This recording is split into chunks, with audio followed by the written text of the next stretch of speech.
Good evening students.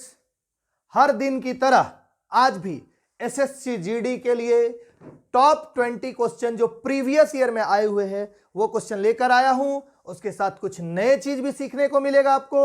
आप channel पर बने रहिएगा।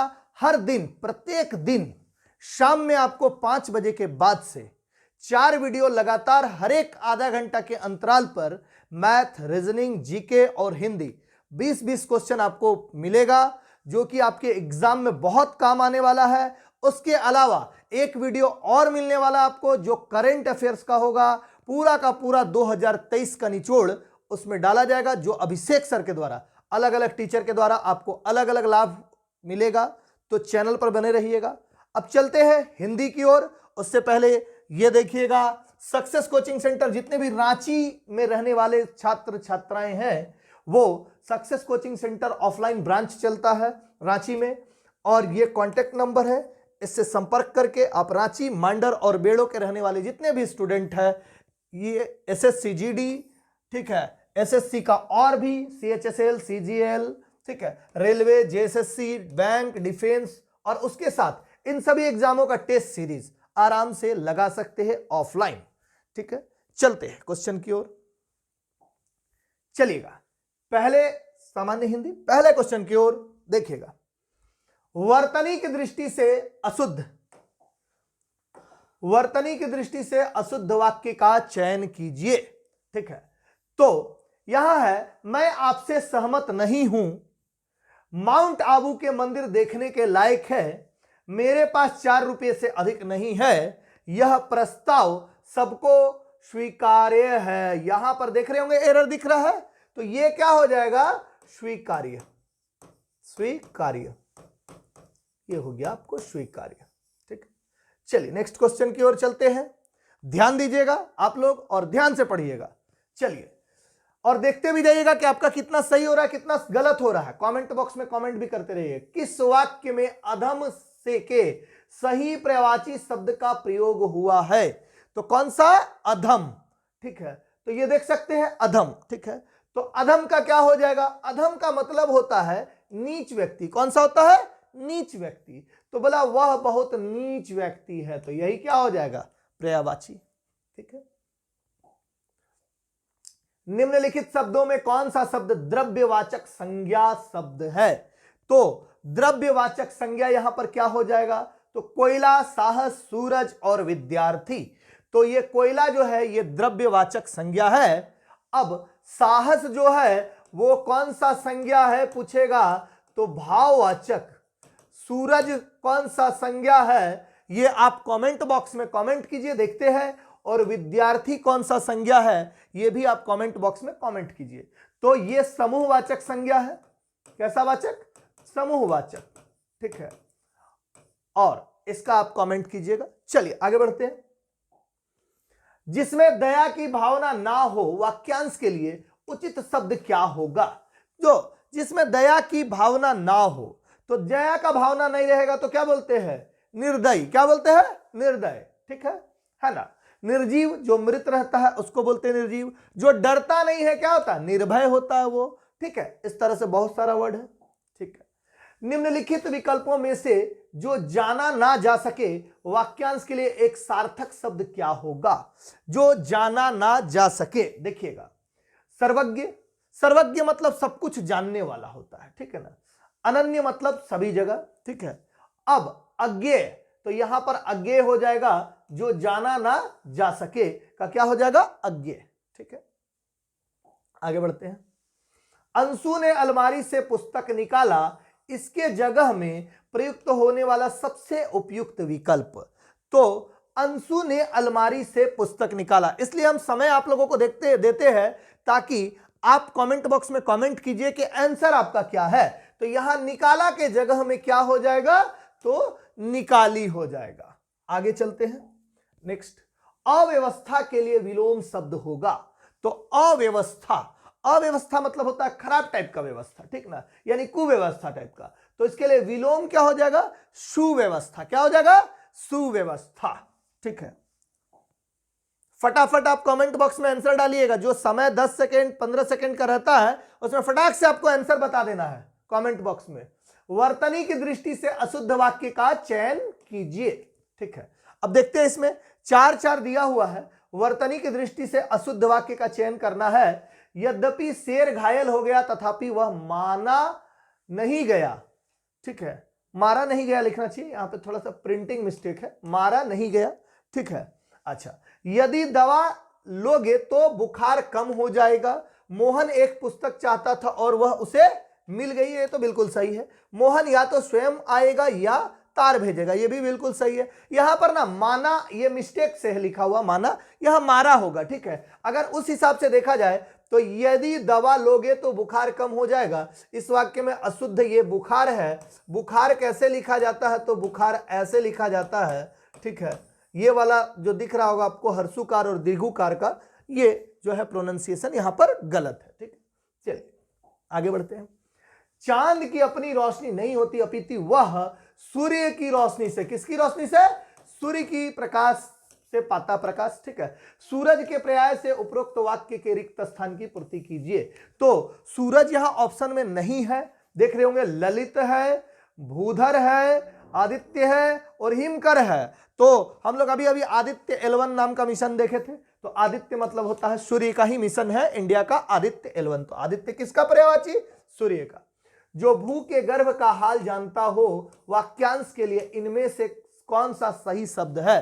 तो बोल रहा है क्वेश्चन में, जो भू के गर्भ का हाल जानता हो वाक्यांश के लिए, तो भूगर्भवेता क्या होता है, भूगर्भवेता। ठीक है, फटाफट आप कमेंट बॉक्स में कमेंट कीजिएगा, जो 10 सेकंड का समय रहता है, 5 सेकंड का। निम्नलिखित शब्दों में से कौन सा शब्द क्रिया विशेषण शब्द नहीं है। तो बोल रहा है क्रिया विशेषण शब्द नहीं है। तो देखिएगा यहां पर कल, क्या, जब, कब। देखिए कल, जब, कब ये क्रिया विशेषण है। क्या जो है क्रिया विशेषण नहीं है, ये है क्या, तो ये है प्रश्नवाचक सर्वनाम। क्या है, प्रश्नवाचक सर्वनाम। प्रश्नवाचक सर्वनाम है ये, ध्यान रखिएगा क्या। ठीक है, दिए गए मुहावरे में काले अंश के स्थान पर सबसे उपयुक्त विकल्प कौन सा होगा। करत करत अभ्यास के आदमी होत सुजान। आदमी तो होता ही नहीं है, ये तो कहावत है और हम लोग बोलते भी है, करत करत अभ्यास के जड़मत होत सुजान, रसरी आवत जात है सिल पर परत निशान। यानी अगर कोई व्यक्ति बार बार एक ही चीज का अभ्यास करता है, यदि आप मैथ को बार बार बनाते हैं, यदि आप एसएससी जीडी के सिलेबस अकॉर्डिंग टू सिलेबस बार बार पढ़ते हैं एक ही चीज, तो आपको जो है पूरा का पूरा कंठस्थ हो जाता है ना। तो वही बोल रहा है, करत करत अभ्यास के जड़मती होत सुजान, रसरी आवत जात है सिल पर परत निशान। रस्सी से देखते हैं एक चट्टान पे पूरा निशान भी हो जाता है और चट्टान कट के अलग भी हो जाता है। जब हम लोग रस्सी से टानते हैं कुआं में, तो देखिएगा वो लोहा का रिंग जो रहता है वो पूरा कट जाता है धीरे धीरे, फिर नया रिंग लाना पड़ता है, या चट्टान पत्थर जो है पूरा घिस जाता है, देखे होंगे। चलिए आगे बढ़ते हैं। हथेली पर सरसों जमाना, मुहावरे का सही अर्थ क्या होगा। तो हथेली पे सरसों जमाना, ठीक है, तो देखिए, तो अच्छी फसल होना, तो ये तो नहीं लग रहा है। कम समय में कठिन कार्य करने की कोशिश करना, हथेली पे सरसों उगाया तो कम समय में कठिन कार्य किया, ठीक है, ये ठीक लग रहा है थोड़ा। दूसरे की भलाई के लिए खुद को मुश्किल में डालना, नहीं, कृषि करना, ये नहीं। तो हो गया ऑप्शन नंबर ख। ठीक है, चलिए आगे बढ़ते हैं। निम्न वाक्य में काले शब्द के विलोम स्थान की पूर्ति कीजिए। विलोम, जब आदि से सब कुछ अच्छा हो तो खाली स्थान भी भला ही होता है। जब आदि, आदि मतलब शुरू से सब कुछ अच्छा हो तो अंत भी भला ही होता है, ठीक ना। तो शुरुआत भली तो अंत भला, बोलते हैं ना, है ना। चलिए देखते हैं, नीचे दिए गए वाक्य में काले अंश के स्थान पर सबसे उपयुक्त विकल्प कौन सा होगा। मेरे को दिल्ली जाना है, मेरे को तेरे को बॉम्बे में चलता है, लेकिन ये शुद्ध नहीं है। मेरे को दिल्ली जाना नहीं, मुझे दिल्ली जाना है। क्या, मुझे दिल्ली जाना है। चलिए आगे बढ़ते हैं। अब हम लोग गाद्यांश पे आ जाते हैं। जो पैराग्राफ है थोड़ा सा टफ है, पैराग्राफ पे विचार कीजिएगा और आंसर बताइएगा, मैं कुछ देर रुकूंगा भी। निबंध शब्द अंग्रेजी के एस्से का हिंदी पर्याय है, जिसका शाब्दिक अर्थ है किसी विषय पर विचारों को सुयत्रबद्ध करना, एकत्र करना, निबंध उसी को बोलते हैं, संचित कर, संगठित करना आदि। विचार प्रधान रचना ही निबंध का अर्थ वहन करने में सक्षम कही जा सकती है। विषय का तार्किक विश्लेषण, रोचकता, सरसता, पाठकों से आत्मीयता, कुलात्मक वैशिष्ट निबंध के प्रमुख गुण है।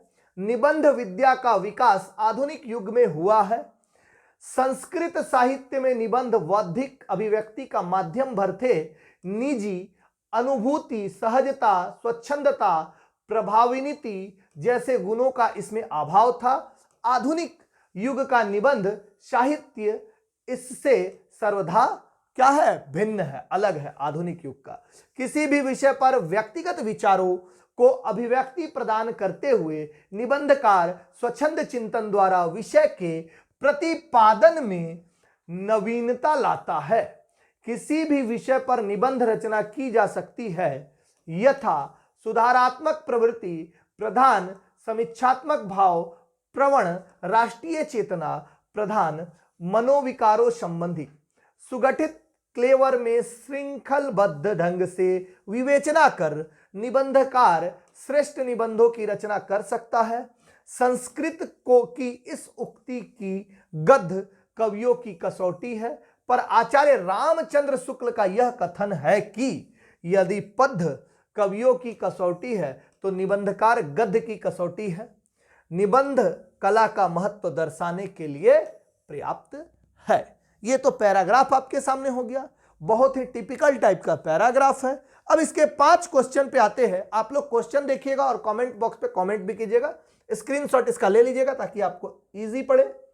चलिए, गद्यांश के अनुसार किस प्रकार की रचना निबंध का अर्थ वहन करने में सक्षम है? तो गद्यांश के अनुसार किस प्रकार की रचना निबंध का अर्थ वहन करने में सक्षम है? तो ऑप्शन देखते हैं, राष्ट्रीय रचना, विचार प्रधान रचना, विशेष रचना और स्वच्छंद। तो गद्यांश के अनुसार कौन अर्थ वहन करने में सक्षम है? तो विचार प्रधान रचना, यानी विचार रहेगा तभी जाके अर्थ वहन होगा। चलिए नेक्स्ट में आ जाते हैं। निम्नलिखित में से क्या निबंध का प्रमुख गुण नहीं है? तो दूसरा क्वेश्चन है, निबंध का प्रमुख गुण क्या नहीं है? ठीक है, तो विषय का तार्किक विश्लेषण, कलात्मक वैशिष्ट्य, कवि की कलात्मकता और पाठकों से आत्मीयता। तो कवि की कलात्मकता ये जो है निबंध का प्रमुख गुण क्या है? नहीं है। क्या है? नहीं है। चलिए नेक्स्ट पे चलते हैं। गद्यांश के अनुसार विषय में नवीनता किस प्रकार से आती है? तो विषय में नवीनता किस प्रकार से आती है गद्यांश के अनुसार, ये बताइएगा।